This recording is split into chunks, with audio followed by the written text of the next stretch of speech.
Welcome to perfect study GS. आज है 15 जुलाई 2020 से करंट अफेयर्स के जितने भी इंपॉर्टेंट क्वेश्चन बन सकते हैं उसको हम लोग डिस्कस करेंगे, जो आपके आने वाले एग्जाम के लिए बहुत ही महत्वपूर्ण है। तो दोस्तों वीडियो को लास्ट तक देखिएगा, और अभी तक आप हमारे चैनल को सब्सक्राइब नहीं किए हैं तो प्लीज़ इसको सब्सक्राइब कर लें और ज़्यादा से ज़्यादा लाइक करें, दोस्तों में शेयर करें और बेल आइकन का बटन दबाना ना भूलें, क्योंकि जो भी वीडियो मैं डालूंगा उसका नोटिफिकेशन आपको पहले प्राप्त होगा। तो चलिए दोस्तों, आज का हम लोग पहला क्वेश्चन डिस्कस करते हैं। तो पहला क्वेश्चन हो जाएगा, सार्वजनिक स्वास्थ्य व्यय को किस वर्ष बढ़ाकर जीडीपी का 2.5% किया जाएगा। इसका राइट आंसर हो जाएगा ऑप्शन नंबर डी, 2025। चलिए इसके बारे में हम लोग कुछ जान लेते हैं। यह निर्णय जो 15वें वित्त आयोग के साथ यह निर्णय 15वें वित्त आयोग के साथ डॉक्टर हर्षवर्धन ने लिया है। और प्राथमिक स्वास्थ्य व्यय का परिव्यय भी देश में कुल सार्वजनिक स्वास्थ्य व्यय का लगभग 2/3 किया जाएगा। चलिए नेक्स्ट क्वेश्चन देखते हैं। डॉक्टर विधु पी नायर को किस देश में भारत का अगला राजदूत नियुक्त किया गया है। इसका राइट आंसर हो जाएगा ऑप्शन नंबर ए, तुर्कमेनिस्तान। चलिए इनके बारे में हम लोग कुछ जानते हैं।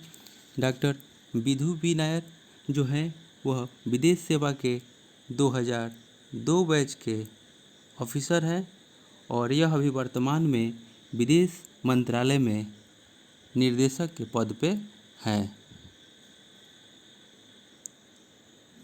चलिए हम लोग तुर्कमेनिस्तान के बारे में कुछ जान लेते हैं। तो तुर्कमेनिस्तान जो है इसकी राजधानी हो जाएगा अशगाबाद हो जाएगा, और यह जो है इनका मुद्रा हो जाएगा तुर्कमेनिस्तान मनत। इनका मुद्रा हो जाएगा तुर्कमेनिस्तान मनत। चलिए नेक्स्ट क्वेश्चन देखते हैं। प्रधानमंत्री फसल बीमा योजना किस वर्ष प्रारंभ की गई थी। तो इसका राइट आंसर हो जाएगा ऑप्शन नंबर सी, 2016। चलिए इसके बारे में हम लोग कुछ डिटेल जान लेते हैं। तो प्रधानमंत्री फसल बीमा योजना जो है यह 2016 में लॉन्च किया गया था, और इस योजना को कृषि और किसान कल्याण मंत्रालय द्वारा क्रियान्वित किया जाता है। किसके द्वारा किया जाता है। तो कृषि और किसान कल्याण मंत्रालय द्वारा किया जाता है, और इस योजना के अंतर्गत किसान की फसल बर्बाद होने की स्थिति में एक व्यापक बीमा कवर प्रदान किया जाता है, ताकि किसानों की एक स्थिर आय सुनिश्चित की जा सके। चलिए नेक्स्ट क्वेश्चन देखते हैं।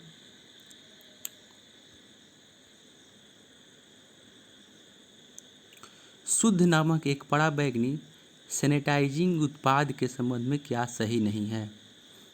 यह आईआईटी मुंबई के द्वारा विकसित किया गया। यह उत्पाद स्मार्टफोन से संचालित किया जा सकता है। तो इसका राइट आंसर हो जाएगा ऑप्शन नंबर ए, यानी कि यह आईआईटी मुंबई के द्वारा विकसित किया गया। यह गलत है, इसका राइट आंसर आपका हो जाएगा। चलिए इसके बारे में हम लोग कुछ डिस्कस करते हैं। हाल ही में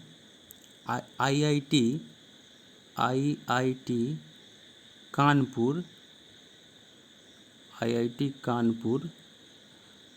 कानपुर के इमेजिनियरिंग लेबोरेटरी विभाग ने शुद्ध नामक एक पराबैंगनी सैनिटाइजिंग उत्पाद विकसित किया है। यह उत्पाद जो है किसी बंद कमरे को कीटाणु रहित करने के लिए बनाया गया है। यह उत्पाद स्मार्टफोन से संचालित किया जा सकता है। अपने पूर्ण संचालन में यह डिवाइस लगभग 15 मिनट में 10 × 10 वर्ग फुट के कमरे को कीटाणु रहित कर सकता है। चलिए नेक्स्ट क्वेश्चन देखते हैं। हाल ही में किस देश ने लुप्तप्राय प्रजातियों की व्यावसायिक खेती की अनुमति दी है। इसका राइट आंसर हो जाएगा ऑप्शन नंबर बी, म्यांमार। चलिए नेक्स्ट क्वेश्चन देखते हैं। हाल ही में किसे भारतीय क्रिकेट कंट्रोल बोर्ड का अंतरिम सीईओ नियुक्त किया गया है। इसका राइट आंसर हो जाएगा ऑप्शन नंबर ए, हेमांग अमीन। चलिए हेमांग अमीन के बारे में हम लोग कुछ जान लेते हैं। यह हेमांग अमीन जो है यह वर्तमान में इंडियन प्रीमियर लीग यानी कि आईपीएल के परिचालन अधिकारी हैं।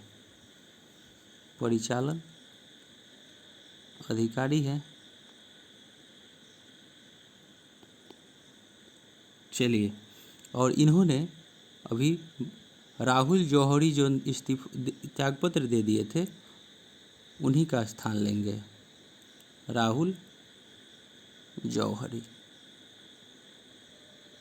चलिए नेक्स्ट क्वेश्चन देखते हैं। हाल ही में ATL app development module launch किया है। हाल ही में किसने ATL app development module launch किया है? इसका राइट आंसर हो जाएगा नीति आयोग। नीति आयोग के बारे में हम लोग कुछ जान लेते हैं। तो नीति आयोग जो है यह इसका स्थापना हुआ था 1 जनवरी 2015 को हुआ था। और इसका अभी अध्यक्ष नीति आयोग के कौन है? तो प्रधानमंत्री है नरेंद्र मोदी। और इसके उपाध्यक्ष कौन है? तो उपाध्यक्ष इसके हैं राजीव कुमार हैं। और इसके अब CEO कौन है? तो CEO हैं अमिताभ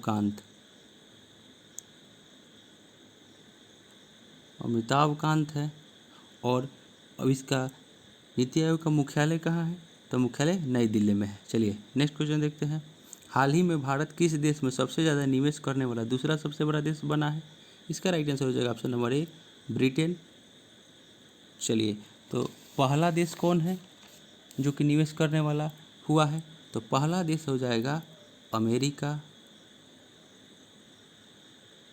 जो कि ब्रिटेन में सबसे ज़्यादा निवेश करने वाला पहला देश अमेरिका हो जाएगा। दूसरा हो जाएगा भारत और तीसरा देश हो जाएगा आपका जर्मनी। चलिए ब्रिटेन के बारे में कुछ जान लेते हैं। ब्रिटेन की राजधानी हो जाएगा आपका लंदन। मुद्रा क्या हो जाएगा? तो मुद्रा हो जाएगा पाउंड स्टर्लिंग हो जाएगा। और प्रधानमंत्री कौन है ब्रिटेन के?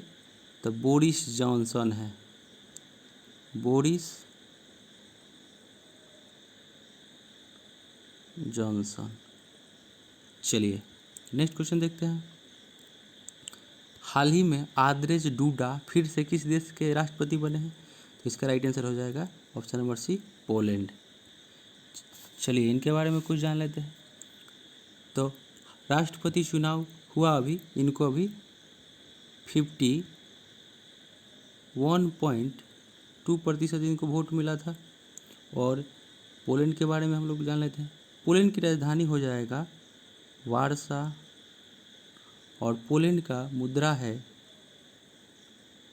पोलिश जलाटी। चलिए नेक्स्ट क्वेश्चन देखते हैं। हाल ही में किसे पॉल हैरिस फेलो सम्मान से सम्मानित किया गया है?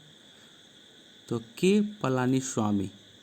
चलिए के पलानीस्वामी के बारे में हम लोग कुछ डिटेल से जान लेते हैं। तो के पलानीस्वामी जो है वर्तमान में तमिलनाडु के मुख्यमंत्री हैं, तमिलनाडु के मुख्यमंत्री हैं। और इनको जो मिला है यह सम्मान, यह शिकागो के rotary foundation of rotary international द्वारा पॉल हैरिस फेलो सम्मान से सम्मानित किया गया है। इस सम्मान से सम्मानित किए जाने वाले व्यक्ति को एक लैपल पिन के साथ एक प्रमाण पत्र दिया जाएगा। साथ ही वो पॉल हैरिस फेलो पदक का भी पात्र बन जाता है। चलिए तो तमिलनाडु का राजधानी कहाँ हो जाएगा? इसका राजधानी हो जाएगा चेन्नई। और तमिलनाडु के राज्यपाल अभी कौन है? तो राज्यपाल अभी हैं बनवारीलाल पुरोहित। और अभी यहाँ का मुख्य न्यायाधीश कौन है? तो यहाँ के मुख्य न्यायाधीश अभी हैं अमरेश्वर प्रताप शाही। और यहाँ लोकसभा का सीट कितना है? तो लोकसभा का सीट जो है 39 गो है। राज्यसभा का सीट कितना है? तो 18 गो है। और विधानसभा का सीट कितना है? तो 234 गो है। चलिए नेक्स्ट क्वेश्चन देखते हैं। हाल ही में ए सॉन्ग ऑफ इंडिया पुस्तक का विमोचन अगले सप्ताह हो गया, किसने लिखी है? इसका राइट आंसर हो जाएगा रस्किन बॉन्ड। चलिए इनके बारे में हम लोग कुछ डिटेल जान लेते हैं। तो रस्किन बांड जो है यह जो है विमोचन इसका होगा पुस्तक का 20 जुलाई 2020 को इसका विमोचन किया जाएगा। और रस्किन बांड इस पुस्तक में 16 साल की उम्र में हुए अपने अनुभव साझा किए हैं। चलिए नेक्स्ट क्वेश्चन देखते हैं। हाल ही में अवाद बिन हसन जामी का निधन हो गया। वह कौन थे? तो वह कार्टूनिस्ट थे। उनको वे जामी नाम से लोकप्रिय थे। जामी नाम से लोकप्रिय थे। चलिए नेक्स्ट क्वेश्चन देखते हैं। ब्रेस्टिल दिवस कब मनाया जाता है? तो इसका राइट आंसर हो जाएगा 14 जुलाई। ब्रेस्टिल दिवस जो है वह फ्रांसीसी दिवस के रूप में भी मनाया जाता है। ब्रेस्टिल दिवस जो है वह फ्रांसीसी दिवस के रूप में भी जाना जाता है। ऐसा कहा जाता है कि 14 जुलाई को वर्ष 1789 में फ्रांसीसी क्रांति में एक महत्वपूर्ण मोड़ आया था, इसीलिए ब्रेस्टिल दिवस मनाया जाता है। चलिए नेक्स्ट क्वेश्चन देखते हैं। किस दिग्गज हॉकी खिलाड़ी को मोहन बगान लाइफ टाइम अचीवमेंट पुरस्कार से हाल ही में सम्मानित किया जाएगा? इसका राइट आंसर हो जाएगा अशोक कुमार।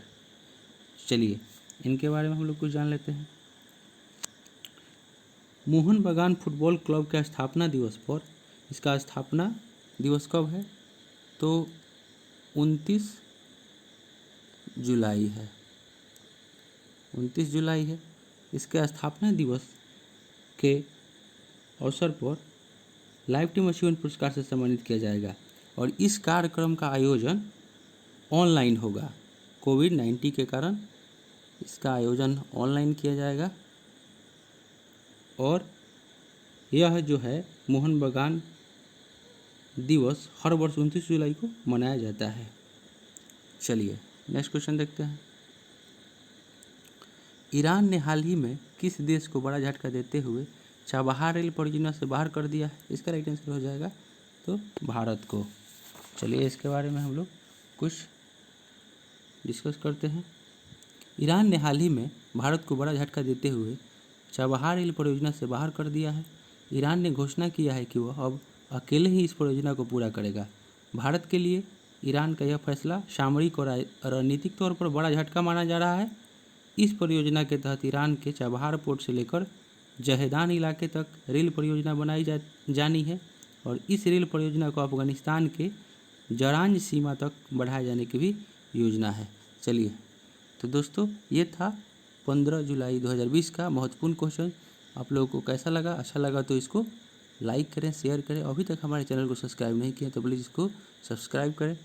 तो दोस्तों मिलते हैं अगले वीडियो में, तब तक के लिए धन्यवाद।